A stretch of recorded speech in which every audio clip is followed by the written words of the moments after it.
Hello there, it's Brucey here. I'm not entirely sure who's going to be listening to this. I think it's probably going to be one of a couple of people. Dad, you're probably going to be listening. Chris, when I tell you about this, maybe Neil, Jermaine, and probably not anyone else. But I thought I spend a lot of my life thinking and talking about Newcastle United, and I thought, well, you know what?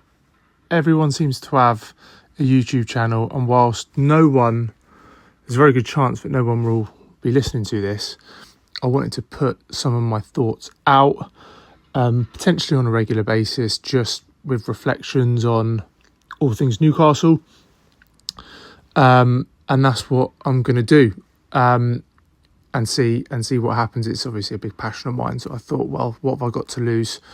Might have some engagement with people. Might be good. It's a good opportunity to spend to put a bit more of my time into the club I love. I wanted to just basically put some thoughts into what's been a pretty turbulent, but what I would say actually a successful transfer window in the end for Newcastle. Obviously, I think if you'd have said to us at the start of the window, these are the players you'd end up with and these are the players that would leave, there would be some disappointment that Alexander Isak has left this summer. I think many of us thought it would probably be next summer, and the circumstances and the noise surrounding him leaving have been a nightmare and dragged the club through it. But if you look at the replacements we've brought in, I think we've done really well. Starting from in goal, I was not enamoured by the Aaron Ramsdale signing, but I've come round to the idea in the sense that he probably is a slight upgrade on Dubravka. He's 27, he's hungry, he's someone that Eddie Howe trusts. And although he's not a completely ball-playing goalkeeper, he is a goalkeeper that is much more comfortable with the ball at his feet than Pope is, and I think that probably at some point in the season he will get a run. And I'd be quite keen to see how he does. I don't know how high his ceiling is. I can't imagine it's that much higher than Pope's, but he is a different goalkeeper, and I'm keen to see how he gets on. He's obviously will have ambitions of playing for England still, so I actually think that given it's a loan with no obligation, it's actually shrewd business. Albeit I would have rather had Trafford. Moving into the back four, signing Chow, I think, is again a good business profile-wise. Tall, not slow, very comfortable with the ball at his feet. I believe he's obviously played for Germany, good young player, and he's someone that I'd like to see come in soon. You kind of want to see him play with Botman, but Byrne's been so good at left centre half, you can't drop that guy. So I think he's another player that comes in that strengthens the back four. Into the midfield, really pleased with the Ramsey signing. I think he'll play a lot of minutes this season because I think Joe Linton just continues to get injured. He's a player that can take the ball up and down the pitch. I've seen it. I do listen to the Geordie Journos and a few others, and I agree with a lot of the sentiment that he basically is kind of what Joe Willock was. He can pick up, but I think he's a cuter midfielder. He can pick up pockets of space. He can drive the ball forward. Again, really good age. The fact that Villa were gutted to see him go, I think, speaks volumes. So I'm really pleased with him coming in there, although I would have liked another midfielder, more of maybe a defensive midfielder, someone who can help, because I just think that Tonali and Bruno are so heavily relied on. It would be nice to have someone who could ease the pressure on those guys, and it not necessarily be a young Miley, who I still think probably the jury's still out on, but he needs minutes this season, and he is going to be expected to deliver when he's thrown in. He has shown he can do that, but I don't know. I just worry. I think he's a player that ideally this window would have gone out on loan, but he's going to be around these players. He's going to get some minutes. I just wonder whether it's consistency of minutes is the thing that's going to sort of aid his development. And then you go into the forward line, which is obviously completely transformed.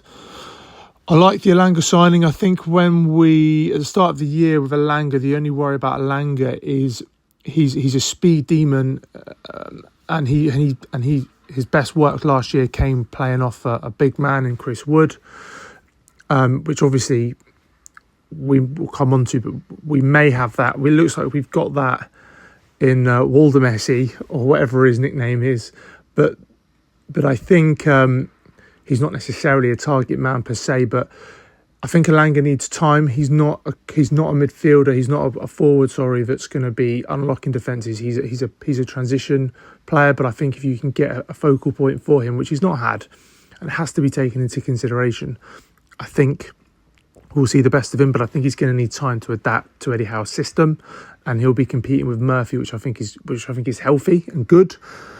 We've obviously lost Wilson, we've lost Isak, but we've brought in the big German and we've brought in Wissa.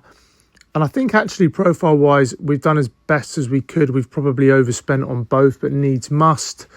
Wissa comes in, I think he turns 29 today, but I don't have a real issue with the age. I don't think he's had many injury issues down the years. He's versatile. He ain't going to be massively fit, but I'm hoping that he can hopefully come in and start helping us score goals.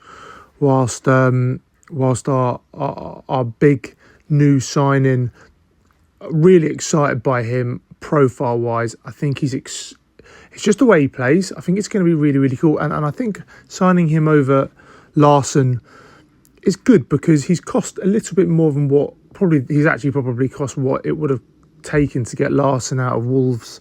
But there's just a little bit more unknown about him. And it's exciting. Like, this guy is not your typical number 9. He likes to create, and I think it's going to be brilliant for players like Anthony Gordon, Harvey Barnes, Elanga especially, and Murphy, players that like scoring goals. He's going to be wanting to be linking up with them. Bruno, Ramsey, players that are going to get forward into the box. This is ideal, and I think it's a completely different sort of player. And I'm really, really excited. I think we don't know how good he's going to be, but I think I watched a video that Adam Cleary did on him, and he's basically just a massive chance creator.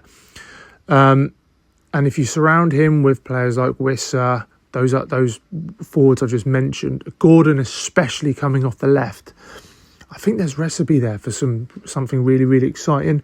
My biggest worry is just the fact that we've got 2 brand new forwards and it's integrating them into the team and having them play and understand Eddie Howe's methods. That's the only worry. How long is it going to take us to get up to speed? We've obviously fallen off a little bit this season with the disruptions of Isak going, not having a forward, so we dropped points. How long is it going to take for this team and these new forwards to come in and score goals? But we've got to be patient. We need to be patient, but equally, if we've got any ambitions of finishing in the top 4 or top 5, we need to start getting points on the board. We can't. We're playing catch up, and we're 3 games in, and we've got a Champions League campaign starting. We've got Barcelona in 2 weeks, so there's a lot happening. And Howe will know. I've heard him say they need to start getting points on the board. But I'm hopeful. I'm positive. I'm optimistic. The main headlines, really, in reflecting on the window, I think if you look at our average age, I believe we brought it down from 28 to 27. Doesn't sound hugely needle moving. However, if you think about some of our goalies, I think Ruddy's 38, Pope 33. Our defender, we've got Gillespie who's 33 or 34. We know about the age of 3 of our defenders are 33, 34, 35, and Trippier, Byrne and Shah. So we have got some aging players there, but we've injected some youth into the forward line and the midfield with Ramsey. So the average age has come down ever so slightly. And we've done all that with a net spend of, I think, about 115, 116 million. And there's obviously going to be some, and that's not taking into consideration the money we made in January with Kelly and Miggy. There's clearly going to be some scope for us to strengthen again in January and then the summer. Lots and lots and lots to be optimistic and positive about heading into the season. I just hope things click and gel, and I hope we can get to a point where we can start getting some goals and some points on the board, because we're going to need it, and we're going to need it soon. Couldn't be happier with the manager we've got in place. It's so important now that we get the CEO announced and director of football announced and start acting like a proper football club with real ambition. Anyway, that's all the thoughts I've got for now. I'll see how this goes. Chris, who I suspect at some stage will be listening to this, hopefully I can get some conversations going with some other Newcastle fans and just pop it out there and see if there's anyone who has any interest. Thanks ever so much for listening.